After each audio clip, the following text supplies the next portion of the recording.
Ah, good. This machine works flawlessly. You will fetch me a good price on the open market. I should be able to get a couple hundred credits for you.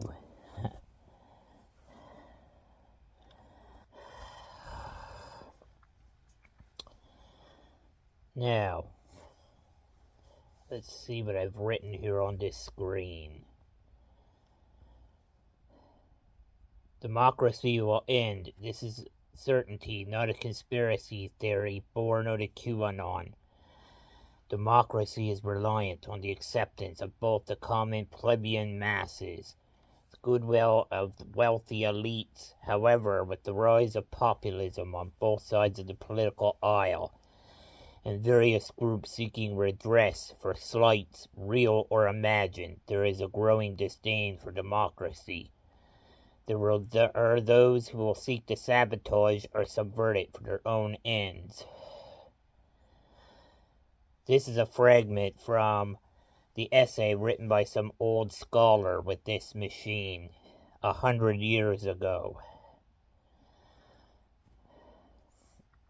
I found this beauty locked in a storage room at what used to be one of the state university buildings.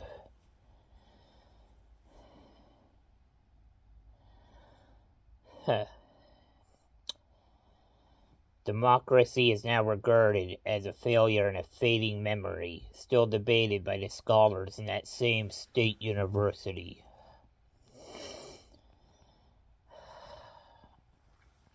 I wonder how people of that era would regard this era of 2123. Where I'm a generous soul, I will tell you of my world. What made democracy a failure, you might ask? Societal changes tied to various groups' grievances, real and imagined, and the rise of neo-Marxism in the university, who set up counter-majoritarian institutions which undermined and questioned the traditional traits and traditions of our society, which brought social cohesion. They, in turn, driven by promises of utopia sold by weak liberal politicians who were too scared to lose power, created weak governments riddled with corruption. The result of that corruption, a lawless society and a ruined society. The nuclear horror alone poisoned and toxified our atmosphere. The stupid fools, they thought they could push revolution everywhere without pushback.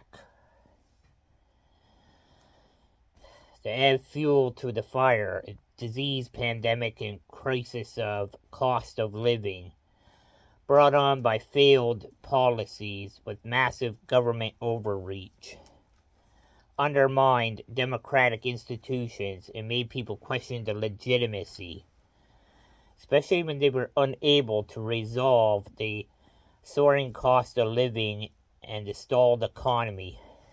Scapegoats were named, while the real criminals who caused this calamity robbed our children of even more of their inheritance. Violence is commonplace, or at least it was until recent, as various groups fight in the streets over what's left of the scraps of the table and whatever social cause du jour. Law and order is a vanished memory. Each neighborhood, each block has their own gang or warlord.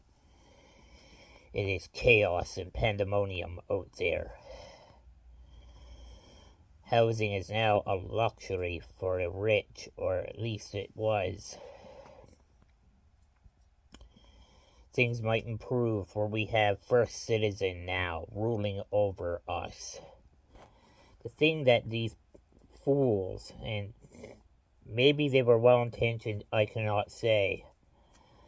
But the thing they really misunderstood is the common people want order. They want stability in their lives, not chaos. And they don't want to be punished by a bunch of elitists who believe they are the voice of God because of past sins that some ancestor did, real or imagined.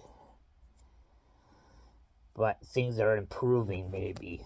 I was in the town square the other day on a salvage job.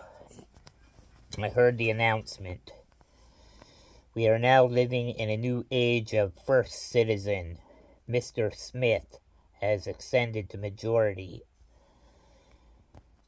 Gone are the squabbling and greedy bureaucrats. He purged them all in our glorious counter-revolution. The masses protesting and carrying his banners have re-established society, maybe, or will be. We are now an imperium, strong and proud, fueled by traditional values of hard work, meritocracy, and not by bombastic theories driven by communist belief systems and skin color, as well as the thought of redistributing people's wealth that they earned. You might be saying, who am I to pass judgment? I am just a simple scavenger. I live in a decayed house with several others. I make enough by selling salvage technology such as this laptop. However, reading and writing are my true passions. I am hopeful for our empire, ruled by one man, a strong man who seems to be able to quell the masses into submission. Like he said, we are going to be living in a golden age where traditional values are back, which I believe is a good thing. Out of the chaos must come order.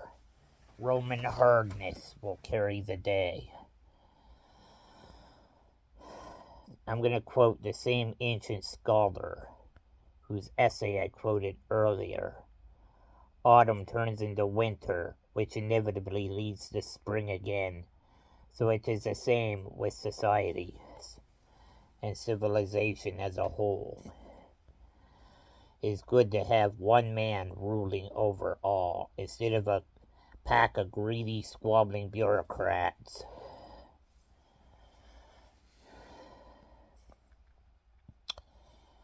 So it comes to pass yet again.